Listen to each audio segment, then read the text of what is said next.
Comment s'est fait votre arrivée avec les Nordiques? Les Nordiques, j'aurais pu m'emmener à la première année de l'Association mondiale quand les Nordiques sont venus au monde. J'étais à Los Angeles à ce moment-là. On m'avait déjà approché, mais j'avais dit que j'étais pas prêt à venir dans la nouvelle ligue.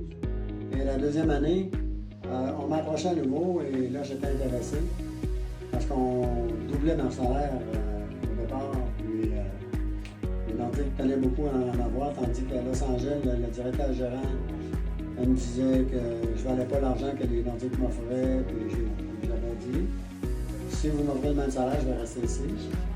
Finalement, il n'a pas voulu. Et alors, au moment où je me suis emmené ici à Québec pour signer avec les Nordiques, j'étais dans le bureau des Nordiques ce matin-là. Puis j'ai eu un appel de Bob Puffer, qui était mon instructeur à Los Angeles. Il me disait que Serge, on a eu le même argent. On égale l'offre, Puis j'ai dit, c'est trop tard.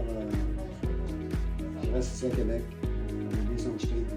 J'ai commencé ma carrière avec les Nordiques. Ça a été une très bonne décision. On approuve. On l'approuve. À l'époque, nous n'avions pas d'argent. Alors, on prenait des décisions, des fois, un peu rapidement, comme dans la vie de tous les jours. Des fois, on prend des décisions, surtout de la colère ou surtout d'un choc.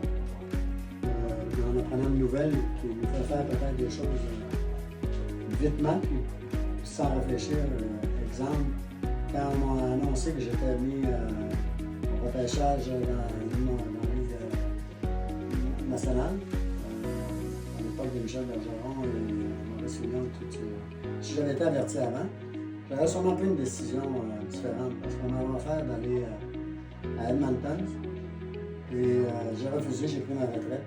Et on connaît l'histoire maintenant, ils m'ont donné 2 jours samedi pendant après. On m'avait demandé, l'organisation des horloges m'avait appelé. On m'avait demandé si je voulais y aller d'abord. On m'aurait fait jouer une game sur 3 ou 2 parce que j'étais en fin de carrière. À ce moment-là, naturellement, Wayne Gretzky évoluait là et toute l'équipe qu'ils avaient à l'époque. J'ai pris ma retraite, mais avec un recul, c'est sûr que j'aurais beaucoup aimé aller. J'aurais dû d'ailleurs. Comme ça, c'était les Racers d'Indianapolis. Un but assisté de mon ami Régent Houle. Il avait réussi à faire une passe.